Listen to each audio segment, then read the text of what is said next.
This is the Robert Cleveland Log House in Wilkesboro, North Carolina.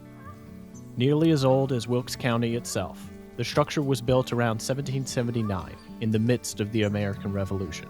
But the man who built it didn't just live during that war. He and his brother fought in one of the most decisive battles of the entire Revolution. When Robert and Benjamin Cleveland moved to North Carolina, they quickly gained influence. By 1778, both brothers were appointed as officers to the new county militia, Benjamin as colonel, and Robert was captain of his regiment.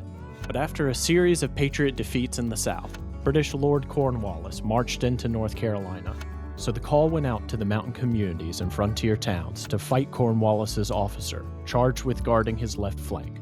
At Kings Mountain on October 7th, Benjamin personally led the left-wing assault at the head of several regiments. Robert fought beside him. Ferguson was shot from his horse, his troops surrendered, and it was a turning point of the war in the South.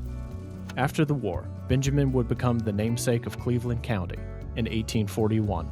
Robert Cleveland came home to Wilkes County to live out his days. Today his house is still standing, carefully preserved as a window into the world those brothers left behind, and was added to the National Register of Historic Places in 1972. Relocated from its original site near Purlear and restored, it opened to the public in 1986 as part of the Wilkes Heritage Museum's collection of historic properties in downtown Wilkesboro. 5 generations of the Robert Cleveland family lived in this house over a 150-year span. It's one of the very few structures in this area that survives from the late 1700s. This was a very large house, the 5th largest house in all of Wilkes County. The logs would have been roughly 18 to 24 inches in diameter, so some of them are 30 feet long. These trees are, older than America itself. When you walk into the Robert Cleveland Log Cabin, you are going to walk into what life would have been like in Revolutionary times here in Wilkes County. This is an Irish soda bread. It brings history to life. It's not just something flat in a book with a name and a place, because that is so very boring. The log home is part of a larger complex that includes the old Wilkes Jail and the restored 1902 Wilkes County Courthouse, now home to the Wilkes Heritage Museum itself. So those 3 buildings were each built in 3 different centuries. Anything from our county's history could be held here at the museum. So there's something here for everyone. It's a good resource center for people who really care about the history and heritage of Wilkes County. Currently, we're upstairs in our Revolutionary room. This is where we have displays on our backcountry patriots. Through artifacts, images, and exhibits, the museum tells the story of Wilkes County from its earliest settlement through the present day.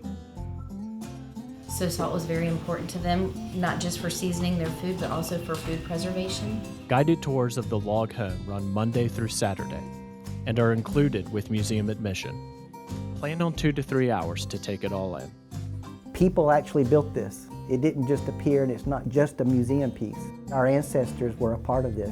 When you come here and you sit at the cabin, you see the person and not just the hero. You see him and his family. And then you realize what courage it took for him and his family to take up their arms and fight the greatest military power in the world. The Robert Cleveland Log House is located on the grounds of the Wilkes Heritage Museum at 100 East Main Street in Wilkesboro. The museum is open Monday through Saturday from 10 a.m. to 4 p.m. and closed on Sundays. For more information, call 336-667-3171 or visit wilkesheritagemuseum.com.